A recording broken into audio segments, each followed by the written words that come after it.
안녕하세요. 안녕하세요. 안녕하세요. 연희입니다.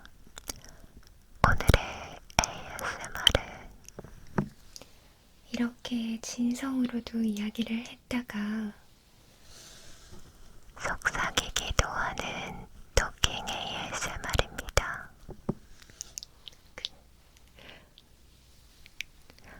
안녕하세요.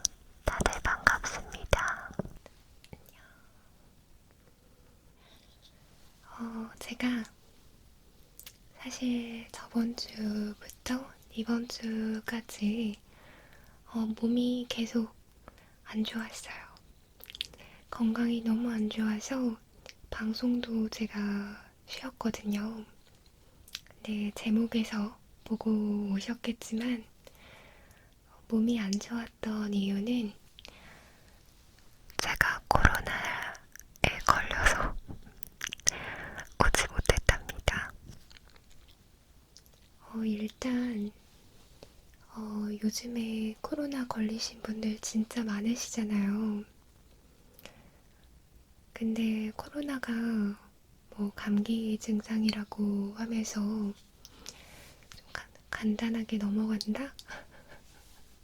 감기보단 조금 심하지만 뭐 독감보다는 덜한 약간 이런 거라고 하면서 그렇게 막 힘들지 않게 넘어간다라고 얘기를 들었는데 제가 겪은 바로는 결코 쉽지 않았습니다. 정말 저는 고생을 아주 많이 했습니다. 지금도 제가 말을 엄청 조심조심하고 있는데요. 이 폐가 약해져 있다 보니까 약간 먼지가 조금 있거나 말을 많이 하거나 목이 좀 건조해지거나 바람이 불면 기침이 나와요. 그래서 중간중간 편집점이 조금 많이 들어갈 수 있습니다.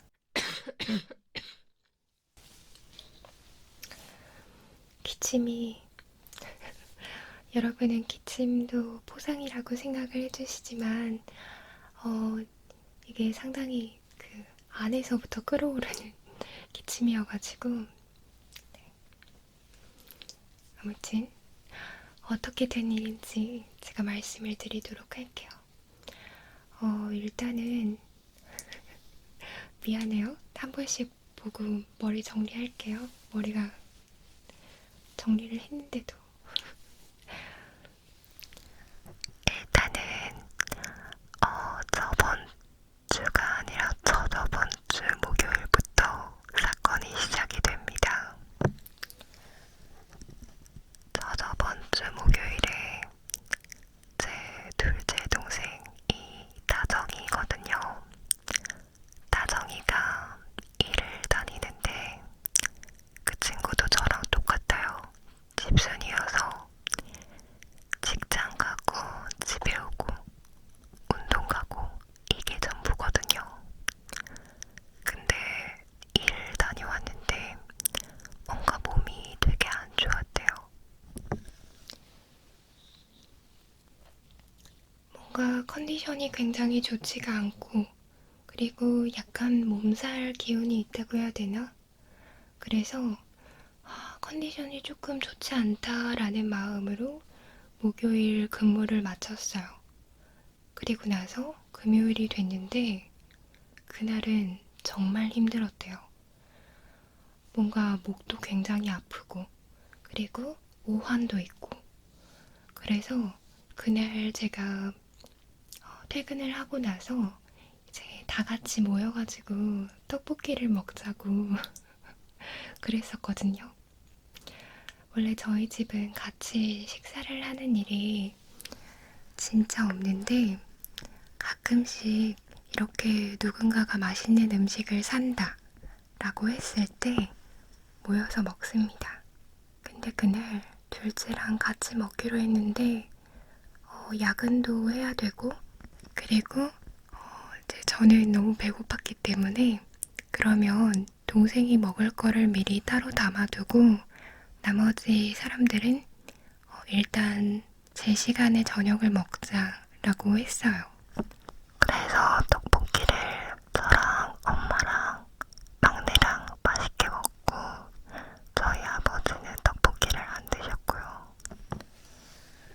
마지막으로 이제 한 8시 반쯤인가 그때쯤에 제 동생이 도착을 해서 떡볶이를 따로 먹었습니다.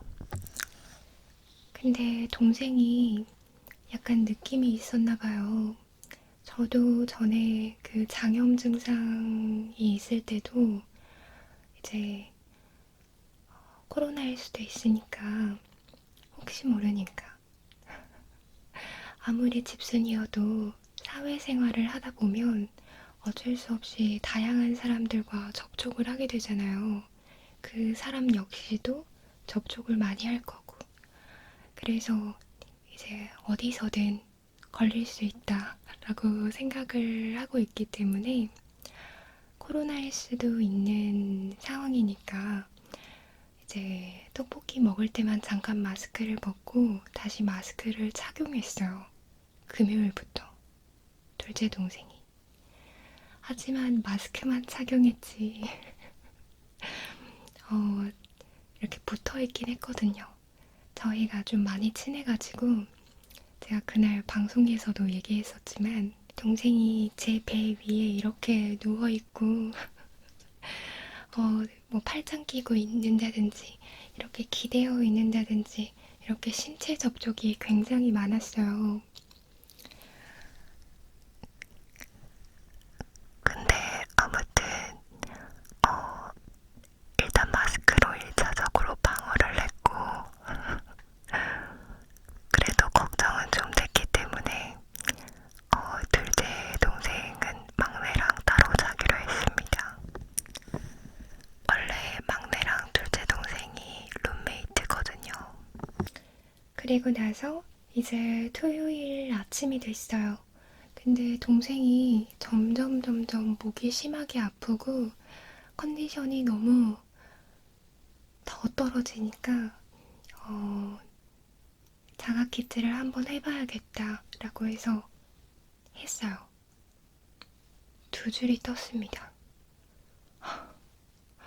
정말 그 소식 듣고 놀랬거든요. 저희 집에서 처음으로 코로나 양성 환자가 나왔고 좀 아니길 바랬는데 제 동생이 걸려가지고 진짜 많이 당황했지만 가족들이랑 이제 다 이렇게 자가키트를 해봤는데 감사하게도 음성이 나왔어요. 나머지 가족들은. 그리고 나서 이제 일요일이 됐습니다. 저는 그날도 일을 나가는 날이었고 오전에 제 동생이 확진을 받았어요. 전날에 자가키트를 하고 양성이 떴으니까 PCR 검사를 받았거든요. 요즘에는 바로 PCR 검사가 안 돼요. 자가키트를 해서 양성이 뜨면 PCR 검사를 받을 수가 있는데 바로 볼 수는 없어요. 아무튼 그래서 이제 PCR 검사도 양성이 나온 거죠. 그 일요일 아침에. 그래서 이제 저는 퇴근하자마자 바로 PCR 검사를 하러 갔고 여기서 뭐가 문제였냐면 일단 그때는 제가 검사를 갈 때 몸이 아주 좋았어요. 그래서 제가 양성일 거라는 생각은 당연히 안 했고요. 만약에 양성이더라도 무증상자였겠죠. 아무 증상이 없었기 때문에. 그래서 이제 별 걱정하지 않고 갔는데 나중에 막내 얘기를 들어보니까 막내가 그 일요일 날부터 갑자기 목이 칼칼하고 몸이 안 좋았대요. 갑자기 이제 막내가 몸살이 막 이렇게 있는 거예요. 근데 이제 일요일 날에 다 같이 PCR 검사를 각자 따로 가서 검사를 받았는데, 이제 막내가 그런 몸이 안 좋은 증상이 갑자기 생겼고, 자가키트에서는 음성이었지만, 그리고 저는 그날 저녁에 방송하는데 그런 얘기를 좀 했어요. 동생이 확진이 됐는데, 저도 막 이렇게 목이 간지러운 것 같다. 이거 폰 코로나다. 폴로나다. 상상 코로나다. 뭐 이런 얘기하면서 장난을 쳤는데, 진짜 목이 간질간질한 거예요, 자꾸. 근데 코로나 오미크론 증상을 보면 인후통이 있잖아요. 목이 아픈 거. 근데 저는 아프지 않았어요. 그래서 이게 그냥 좀 약간 그냥 기분 탓인가 보다. 그렇게 생각을 했죠. 그리고 나서 월요일이 됐습니다. 막내가 확진이 됐어요. 네, 진짜 가족들이 굉장히 당황했죠. 이틀 만에 코로나 환자가 2명이나 늘었으니까. 근데 막내가 확진이 되고 나서 이제 가족이면은 한 번 더 이렇게 PCR 검사를 받을 수 있나 봐요. 신분증이랑 등본이랑 그 다음에 확진 문자까지 받아서 이제 보여드리면 한 번 더 이렇게 PCR 검사를 받게 되는데, 문제는 뭐냐면 일단 저도 몸 상태가 좀 안 좋아지기 시작했어요. 저는 PCR도 음성을 받았거든요. 근데 그 월요일에 막내가 확진이 되고 나서부터 저도 그 몸 상태가 급속도로 나빠졌어요. 그래서 막 오한이 굉장히 심했고요. 몸을 엄청나게 떨었어요. 그리고 고열이 또 엄청 심했습니다. 저는 39도까지 올라갔는데 39도 이상도 나왔어요. 39.2까지도 나왔어요. 근데 아무래도 이제 검사를 한 번 더 받아야 되겠다는 생각이 들어가지고 가지 말았어야 됐나? 근데 확진을 받아야지 격리도 하고 그리고 이제 약 처방도 받을 수 있기 때문에 어쩔 수 없이 이제 무장을 단단하게 하고 또 검사를 하러 갔습니다. 근데 PCR 검사하러 가는 날에 눈이 계속 내릴 정도로 날씨가 굉장히 추웠어요. 안 그래도 몸이 안 좋은데 그 PCR 검사하러 걸어가는 길이 굉장히 길었거든요. 그래도 몸 상태가 좋을 때 검사 갈 때는 운동한다는 생각으로 길게 오랫동안 걸을 수 있었지만 몸살이 있고 고열이 있는데 검사하러 걸어간다는 건 그 추운 날씨에 진짜 몇 번이나 주저앉고 싶었거든요. 근데 기어이 갔어요. 기어이 가서 이제 최대한 다른 사람과의 접촉을 피하고 검사를 받고 바로 집으로 귀가를 했습니다. 근데 오한이 더 심해진 거예요. 열은 펄펄 끓고 막 정신이 하나도 없는 거예요. 막 머리도 멍하고 정말 제정신이 아니었어요, 그날. 근데 제가 이 코로나다 보니까 다른 사람이 저를 케어를 해줄 수가 없는 상황이더라고요. 그래서 이제 아무리 아파도 내가 나를 챙겨야 되는데, 타이레놀을 사둔 게 있어가지고, 타이레놀을 일단 2알 먹었어요. 그리고 원래 추운 날씨에는 전기장판 들거든요. 근데 전기장판 들었다가는 제가 열이 40도 넘을 것 같아서 아무리 추워도 전기장판은 들지 않았습니다.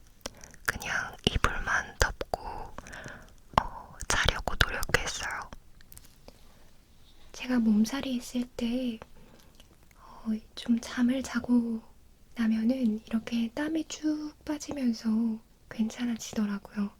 그래서 일부러 약을 먹고 자야지 했는데 근데 1시간 정도 지나니까 열이 좀 내렸어요. 그래도 37.6도? 한 미열이 있었습니다. 그래도 열이 좀 떨어지고 나니까 살 것 같더라고요. 진짜 힘들었는데.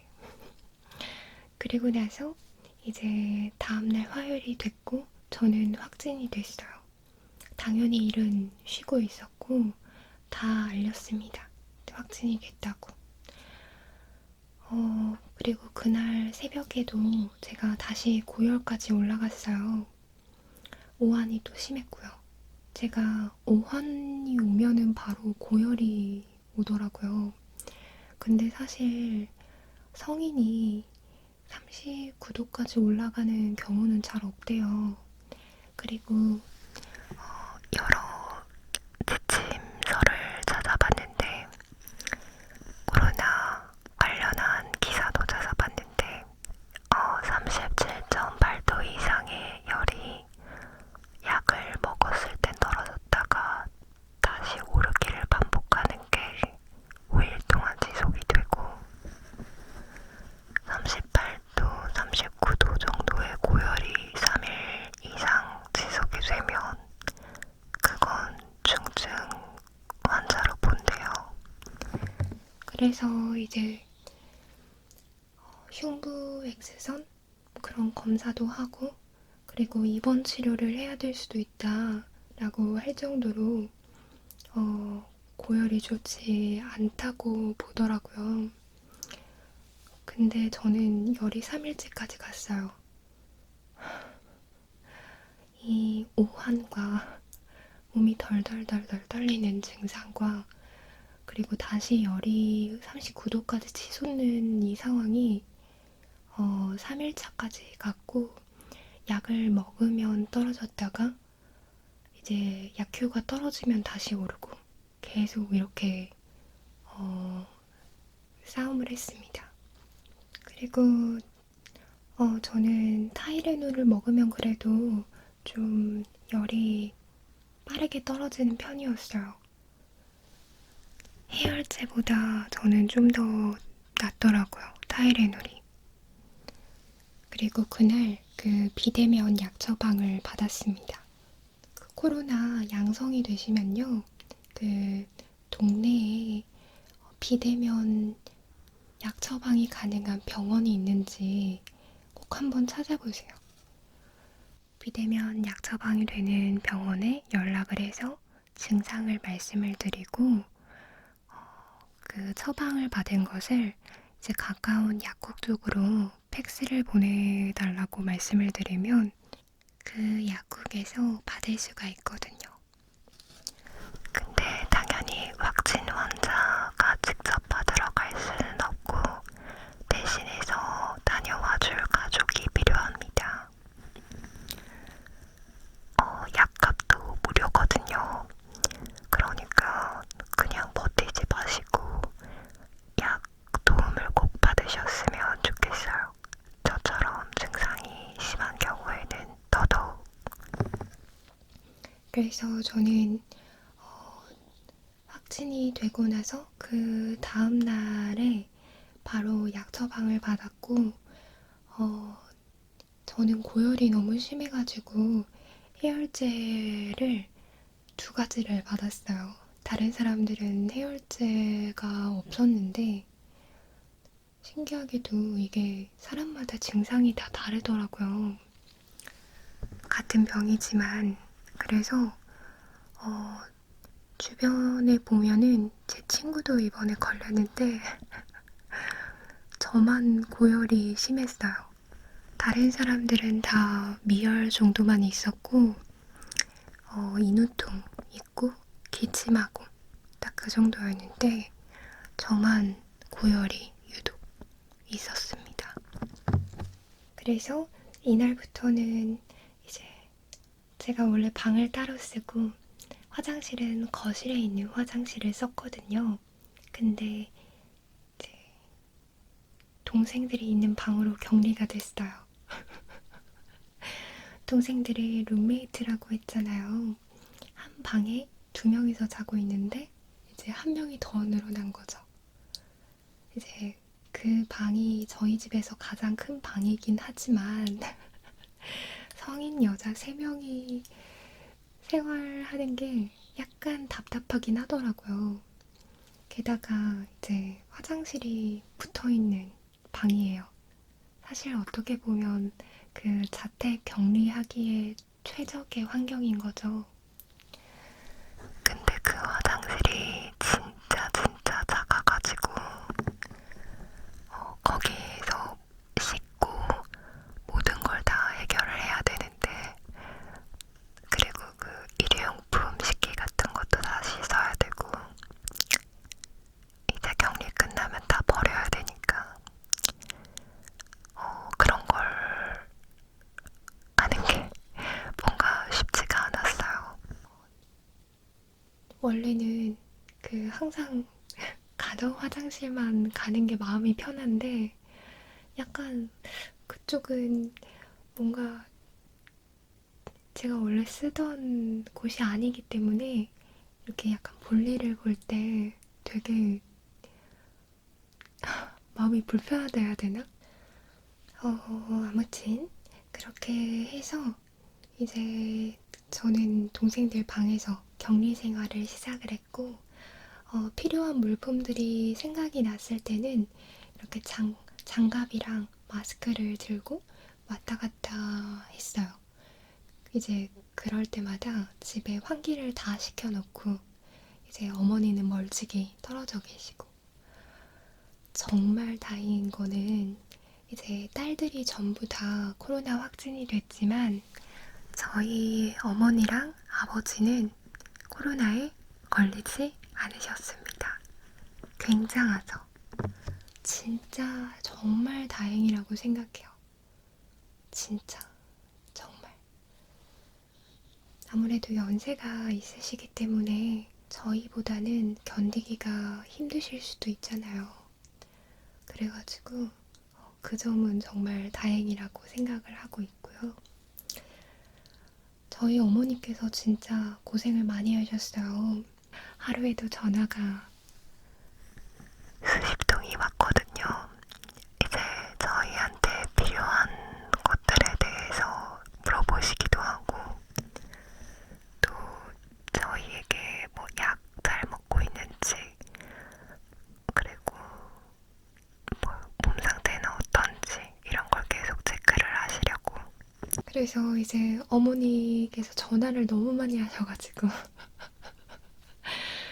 하루에 수십 통씩 이렇게 개개인당 특히나 전화를 잘 받는 사람한테 많이 해가지고 어머니 얼굴이 화면에 뜰 때마다 셋 다 웃음이 터졌다는.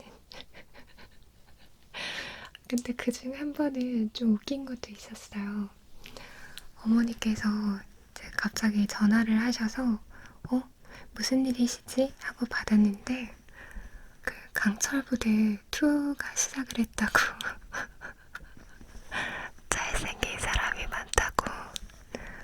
너희 거기에서 할 거 없으면 강철부대 2 꼭 보라고 하시더라고요.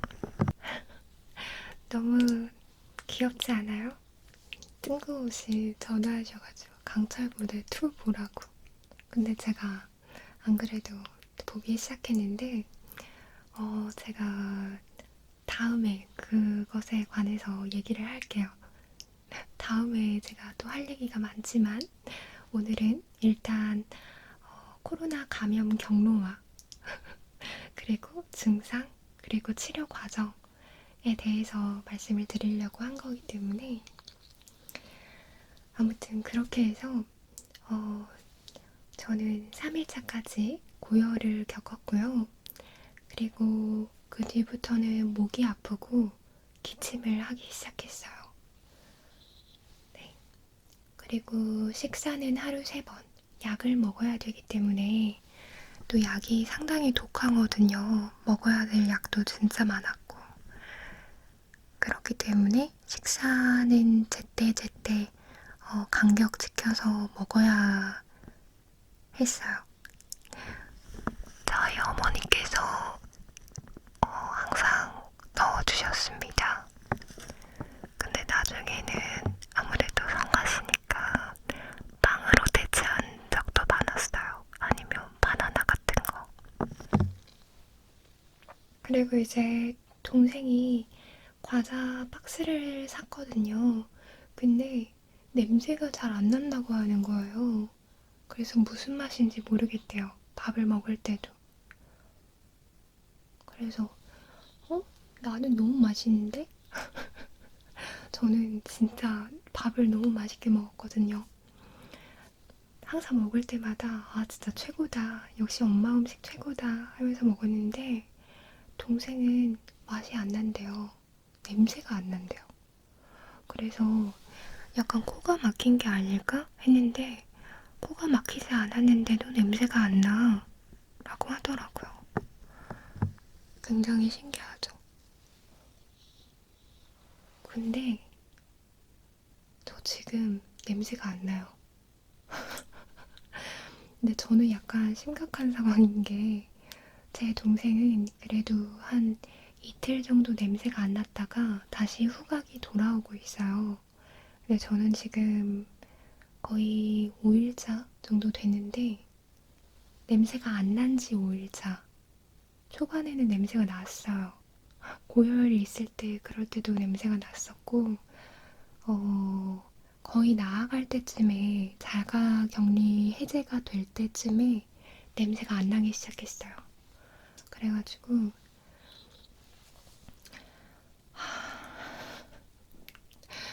밥 먹는 의미가 없습니다.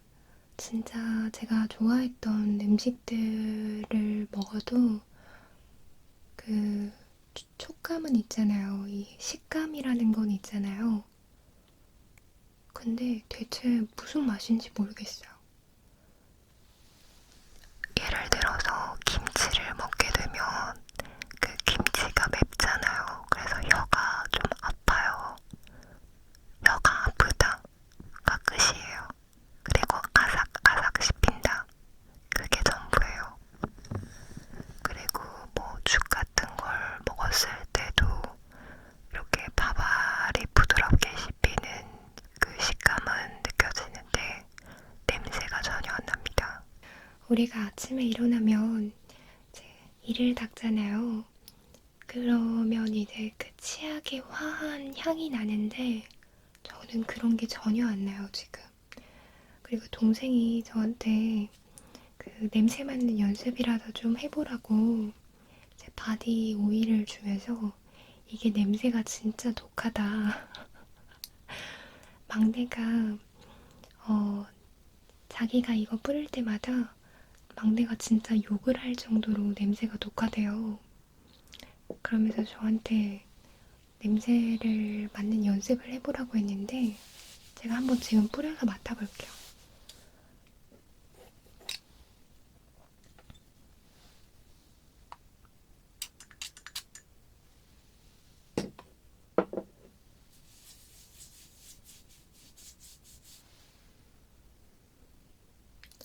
진짜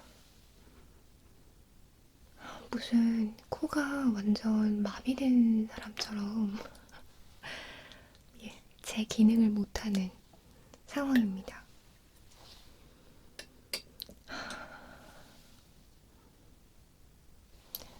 우리가 치과에서 이렇게 마취를 하게 되면 이 볼 쪽의 감각이 사라지잖아요. 내가 만져도 뭔가 아무것도 느끼지 못하는 그런 상태가 되는데 마치 후각에 누가 마취를 시켜놓은 것처럼 냄새를 전혀 맡지 못하고 있어요.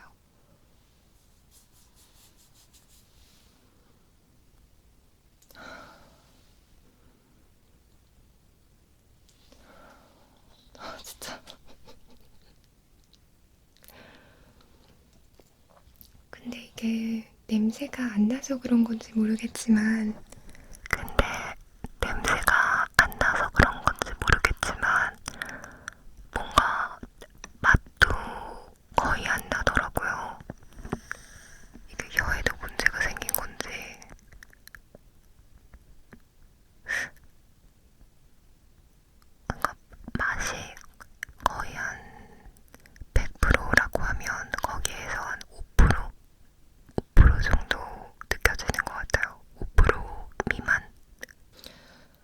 냄새가 안 나니까 대체 뭘 먹고 있는지 모르겠다라고 했던 그 동생의 이야기가 와닿더라고요. 근데 이게 생각보다 너무 더디게 돌아오고 있는 게 아닌가 그런 걱정이 조금 살짝씩 생기고 있는데 이거 재활 치료를 받을 수도 있다고 하더라고요. 정 안 되면 재활 치료를 받으러 다녀야 될 것 같습니다. 네. 그리고 아직도 마른 기침, 이제 조금만 자극이 돼도 기침을 한다는 거, 목이 아픈 증상은 이제 사라졌어요. 그리고 목에 이제 가래가 있는 느낌. 그게 상당히 심했습니다. 그래도 더 이상 열이 나지 않고, 또 이제 격리 해제가 됐잖아요. 저 격리 해제됐거든요. 얼마 안 됐는데, 격리 해제가 되고 나니까, 마음이 좀 편해요. 아무래도 증상이 맨 처음에 시작이 되고, 그리고 그 다음날, 그리고 그 전날, 이때가 가장 전파력이 엄청 세대요. 근데 이제 5일 정도 지나면은 전파력이 매우 감소하고 10일 정도가 지나면은 이제 죽은 바이러스만 보인다. 그러니까 전파력이 전혀 없다는 거죠. 아무튼 근데 이제 저희 부모님께서는 걱정이 많이 되셔서 그런지 자가격리는 7일이지만 10일까지 조심을 하기로 했어요. 그래서 저는 이제 격리 해제가 되고 나서 제 방으로 왔지만 화장실은 여전히 부모님과 같이 쓰는 거실 화장실을 쓰지 못하고요. 동생들 방에 가서 씻고 뭐 다 해결을 합니다. 네. 그리고 동생들도 증세가 많이 좋아졌어요. 당연히 저보다 하루씩 이틀씩 더 먼저 걸렸던 친구들이기 때문에 저보다 훨씬 더 빠르게 좋아졌고요. 그리고 아직도 약을 먹고 있긴 한데요. 처방받은 약을 먹기도 하고, 그리고 이제 기침에 좋은 게 도라지 엑기스라고 하더라고요. 저희 어머니께서 이렇게 사두신 게 있어서 그거를 또 먹고, 그리고 그 따뜻한 물을 먹는 게 좋다. 그래서 물도 진짜 자주 마셨습니다. 막내 동생이 저한테 물 먹는 아마라고 물을 진짜 많이 마신다고 한 소리 했거든요. 아무튼 그랬어요. 근데 지금은 제가 약간 물을 조절해가면서 조금 많이 덜 마시고 있어요. 왜냐면 자꾸 화장실을 가야 되는데 동생 방으로 들어가야 되니까 약간 눈치 보이고 약간 그 부모님 눈치도 보이고 동생들도 귀찮을 것 같아서 가기가 좀 그렇더라고요. 지금도 촬영 끝나면 화장실 한번 가고 싶은데 아무튼 할 얘기가 더 많은데 나머지는 제가 다음에 하도록 하겠습니다. 제가 지금도 말을 너무 많이 해서 목이 살짝 또 기침을 할 것 같아서 그래도 호선이 돼서 정말 다행이고요. 후각도 빨리 돌아왔으면 좋겠습니다. 이게 냄새가 안 나니까 음식이 상했는지 안 상했는지 뭐 옷에서 냄새가 나는지 안 나는지 이런 걸 아예 알 수가 없더라고요. 당연히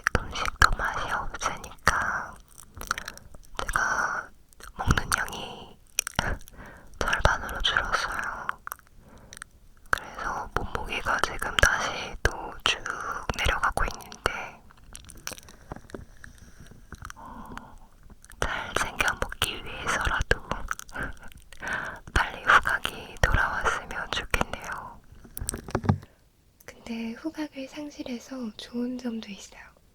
그 약을 먹을 때 거부감이 덜하더라고요.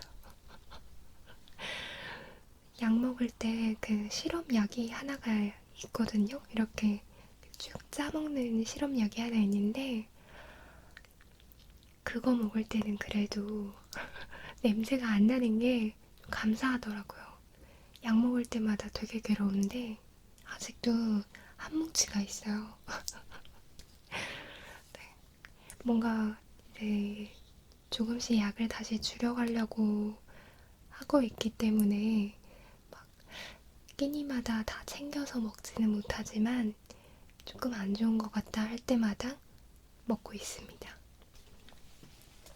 네. 이렇게 해서